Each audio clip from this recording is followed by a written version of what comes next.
इस वीडियो में हम लोग वेस्ट बंगाल बोर्ड के क्लास 10 के मैथ्स बुक का चैप्टर नंबर 13 जो पेज नंबर 196 में दिया गया है उसका क्वेश्चन नंबर 5 का 1, 5 का 2, 5 का 3 और 5 का 4 का सॉल्यूशन करेंगे। तो सबसे पहले हम 5 का 1 का सॉल्यूशन कर लेते हैं, जिसमें कहा गया है कि x समानुपात y होने से दिखाएं कि x प्लस वाई समानुपात x माइनस वाई होगा। तो हमें इस क्वेश्चन को प्रमाणित करके दिखाना है। तो हम सबसे पहले इसमें लिखेंगे दिया गया है। तो क्या दिया गया है? x समानुपात y, ये दिया गया है। हम जानते हैं कि x समानुपात y होने पे हम इसे x इक्वल्स टू के वाई लिख सकते हैं, जहाँ k क्या है? k एक अशून्य स्थिरांक है और हम यहाँ ब्रैकेट में लिख देंगे k एक अशून्य स्थिरांक है।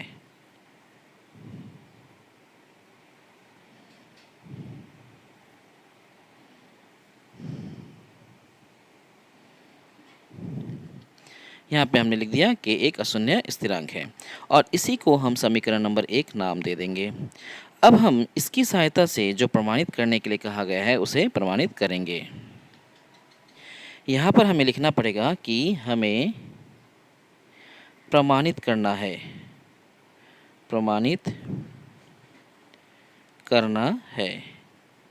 क्या प्रमाणित करना है? कि x प्लस वाई समानुपात x माइनस वाई, ये हमें प्रमाणित करना है। या x प्लस वाई बट्टा x माइनस वाई बराबर स्थिरांक।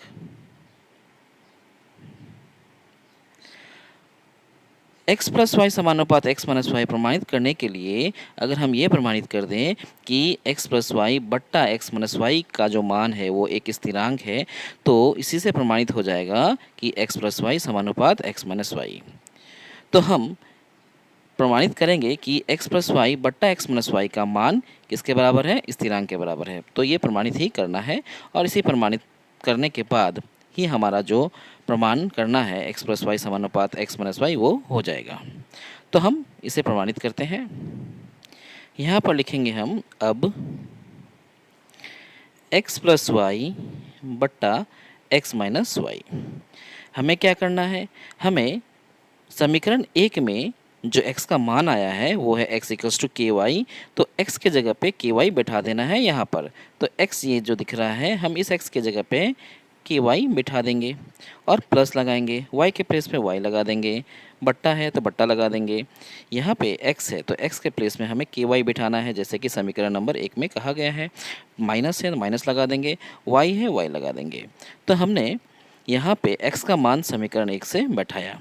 अब क्या करना है? अब हम देखेंगे कि ऊपर से y कॉमन लेंगे, तो कॉमन लेने के बाद बचेगा k प्लस 1 और नीचे से अगर y कॉमन लेंगे तो ये बचेगा k माइनस 1।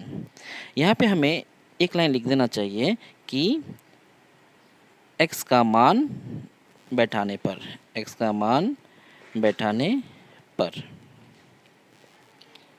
तो x का मान बैठाने के बाद ही हमें ये लाइन मिला और उसके बाद हम यहाँ से y कॉमन ले लेंगे, तो y कॉमन लेने से बचेगा k प्लस 1 और नीचे से y कॉमन लेंगे तो बचेगा k माइनस 1। ये y ऊपर नीचे दोनों कट गया। तो कटने के बाद हमारे पास आया k प्लस 1 बट्टा k माइनस 1।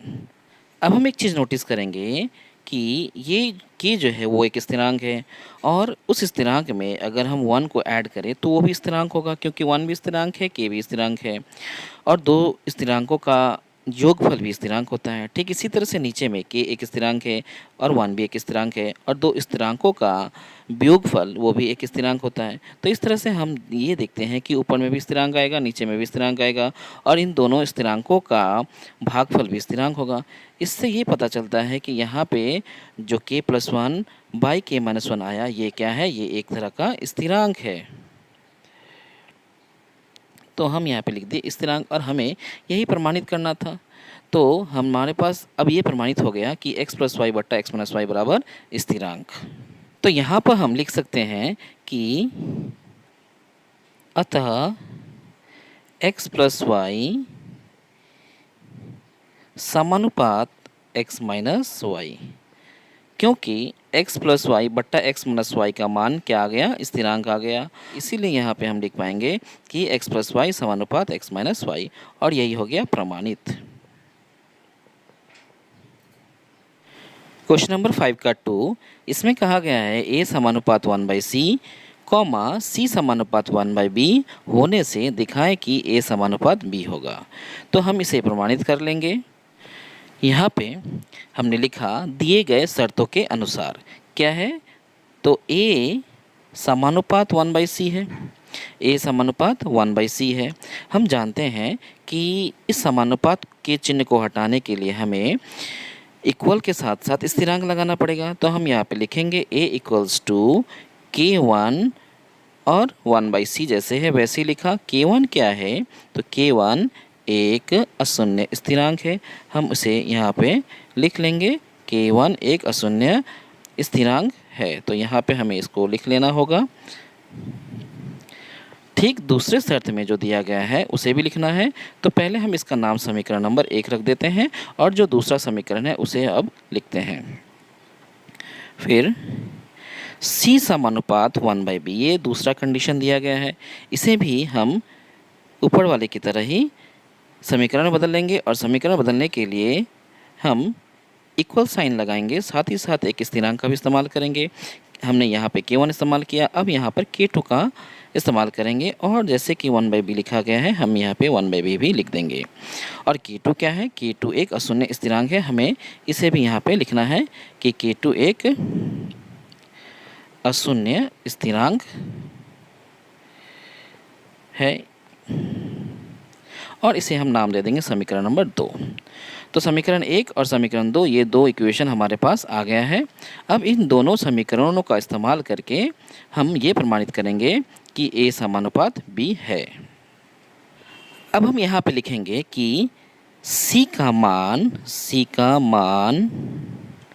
समीकरण 2 से समीकरण 1 में बैठाने पर,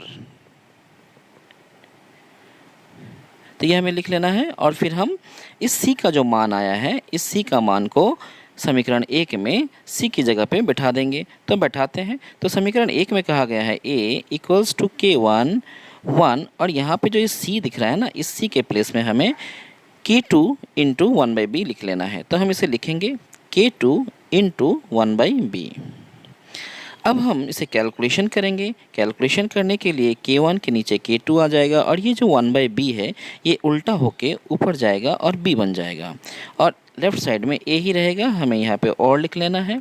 अब हम ये देख रहे हैं ये k2 है, अब हम ये देख रहे हैं कि a इक्वल्स टू k1 बट्टा k2 इंटू b, ये एक समीकरण हमारे पास आ गया। और इस समीकरण में हम ये जानते हैं कि k1 बट्टा k2 ये एक तरह का स्थिरांक ही है। तो हम इस स्थिरांक को एक नाम दे देते हैं जो है m। तो हम लिखेंगे a इक्वल्स टू mb, और m को हमने क्या माना, m बराबर k1 बट्टा k2, जो एक अशून्य स्थिरांक है। वो क्या है, अशून्य स्थिरांक है।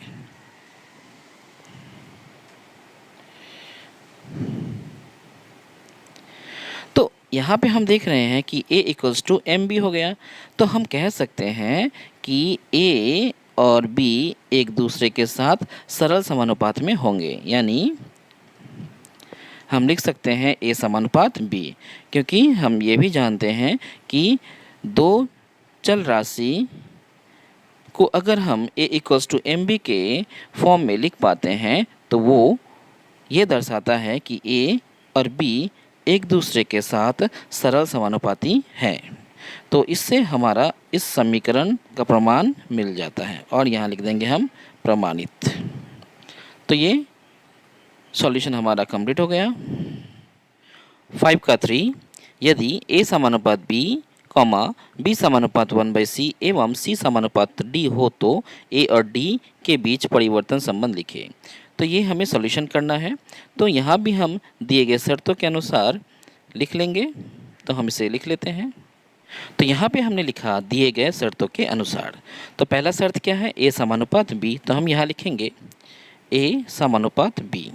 और जब हम इसे समीकरण में बदलेंगे तो a तो लिखेंगे, समानुपात की जगह पे इक्वल लिखेंगे और एक स्थिरांक का इस्तेमाल करेंगे जिसका नाम हम रख देते हैं k1, और b जैसे है वैसे ही हम यहाँ पे लिख देंगे। और यहाँ पे हमें बता देना पड़ेगा कि k1 एक अशून्य स्थिरांक है। ये हमें लिखना भूलना नहीं है। k1 एक अशून्य स्थिरांक है और इसका नाम हम रखेंगे समीकरण नंबर 1। दूसरे शर्त के अनुसार हम लिखेंगे b समानुपात 1/c implies b equals to, यहाँ पे हम दूसरा स्थिरांक का इस्तेमाल करेंगे जिसका नाम रख देते हैं k2 और 1/c जैसे है हमने यहाँ पे लिख दिया। और यहाँ भी हम लिख लेंगे कि k2 एक अशून्य स्थिरांक है। तो लिख लेंगे k2 एक अशून्य स्थिरांक है और इसे नाम दे देंगे समीकरण नंबर 2। ठीक इसी तरह से तीसरे कंडीशन को भी हम लिख लेंगे जिसमें कहा गया है c समानुपात d और यहाँ भी हम लिखेंगे c इक्वल्स टू k3d, क्योंकि k1 पहले इस्तेमाल हो गया, k2 दूसरे में इस्तेमाल हो गया और k3 हम तीसरे में इस्तेमाल कर लेंगे। और यहाँ बताना पड़ेगा कि k3 एक अशून्य स्थिरांक है। तो हमने लिख लिया k3 एक अशून्य स्थिरांक है और इसका नाम रख दिया समीकरण नंबर 3। तो हम देख रहे हैं कि हमारे पास समीकरण 1, समीकरण 2 और समीकरण 3 तीन समीकरण आ चुके हैं और इन तीनों समीकरण को हम इस्तेमाल करेंगे a और d के बीच में परिवर्तन वाले संबंध का पता करने के लिए। a और d के बीच में हमें संबंध निकालना है, इसीलिए जो b और c है इन दोनों को यहाँ से एलिमिनेट करना होगा ताकि हम a और d के बीच में संबंध स्थापित कर सकें। तो यहाँ पर हम क्या करेंगे कि समीकरण 2 में जो b का मान आया है इस b का मान को समीकरण 1 में बैठा देंगे। तो हम पहले इसे बैठा लेते हैं। यहाँ पर हमने लिखा b का मान समीकरण 2 से समीकरण 1 में बैठाने पर, यानी ये जो b का मान आया है k2 इंटू 1/c, इसको हम बैठाएंगे समीकरण नंबर 1 में। तो बैठाते हैं। तो समीकरण 1 में दिया गया है a इक्वल्स टू k1 और ये जो b है इस b की जगह पे हम बैठाएंगे ये वाला। तो क्या बैठाना है k2 इंटू 1/c और इसका नाम रख देंगे हम समीकरण नंबर 4। अब हमें क्या करना है, हमें इस c को भी एलिमिनेट करना है, इसीलिए इस c का मान हम समीकरण नंबर 3 से बैठा देंगे, यानी c का मान समीकरण 3 से समीकरण 4 जो नया वाला आया है इसमें हमें मान को बैठा देना है। तो हम लिखेंगे, तो हमने यहाँ लिखा कि c का मान समीकरण 3 से जो यहाँ पे दिया गया है समीकरण 4 में बैठाने पर, यानी इस इक्वेशन में बैठाने पर, तो हम बैठाएंगे। समीकरण 4 जो कहा गया है वो है a equals to k1 into k2 1/c और इस c की जगह पे हमें बैठाना है k3 इंटू d। तो हम यहाँ पे बिठा लेंगे k3 इंटू d। तो ये जो हमें एक्सप्रेशन मिला इसे हम थोड़ा सा सिंप्लीफिकेशन कर लेते हैं और हम इसे लिख पाएंगे a equals to k1 k2 by k3 into 1/d। और ये जो k1 k2 k3 है ये वाला, ये भी एक स्थिरांक है क्योंकि स्थिरांकों का गुणनफल भागफल ये स्थिरांक ही होता है। तो इस तरह से हम यहाँ पे लिख पाएंगे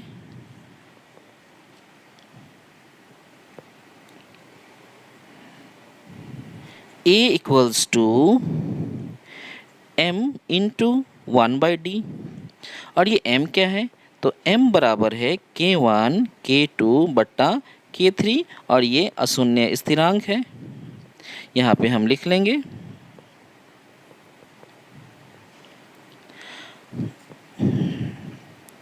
तो यहाँ पे हमने लिख लिया m equals to k1 k2 बट्टा k3 इक्वल्स टू अशून्य स्थिरांक।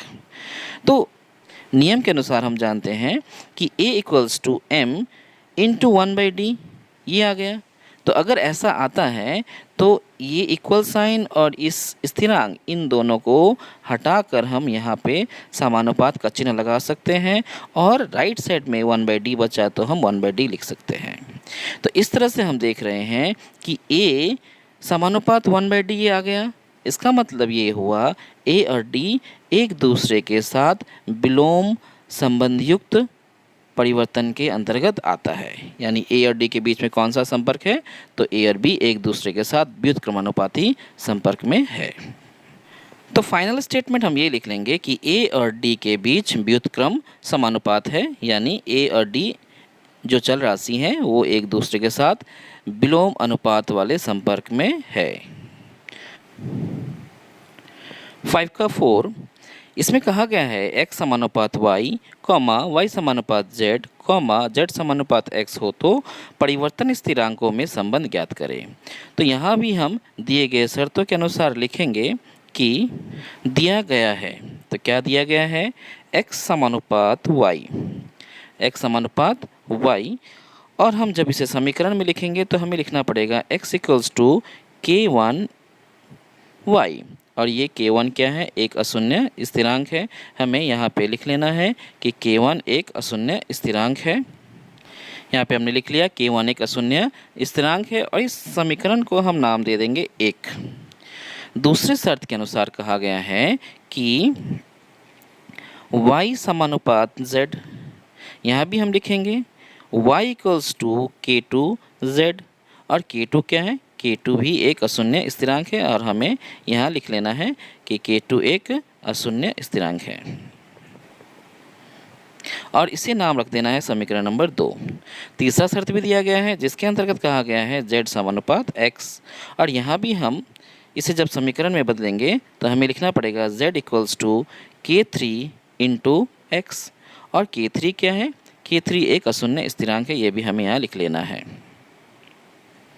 तो हमने यहाँ लिख लिया k3 एक अशून्य स्थिरांक है, और इसका नाम दे देंगे समीकरण नंबर 3।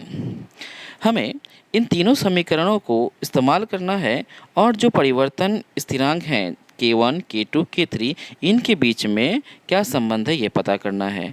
तो हम क्या करेंगे, समीकरण 1, समीकरण 2, समीकरण 3, इन तीनों को गुणा कर देंगे, और गुणा करने के बाद हम देखेंगे कि k1, k2 और k3 के बीच में कौन सा संपर्क आता है।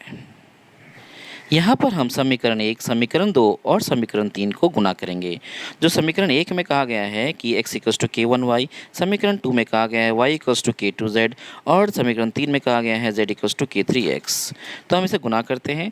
इसके लेफ्ट साइड में x है, समीकरण 1 के लेफ्ट साइड में x है, समीकरण 2 के लेफ्ट साइड में y है, समीकरण 3 के लेफ्ट साइड में z है। तो हमने x, y और z इन तीनों को गुना कर लिया, इक्वल लगाया, और राइट साइड में समीकरण 1 के k1 इंटू वाई है, तो हमने यहाँ लिखा। समीकरण नंबर 2 के राइट साइड में k2z है, तो हमने यहाँ लिखा k2z, और समीकरण 3 में राइट साइड में k3x है, तो हमने यहाँ पे लिखा k3x।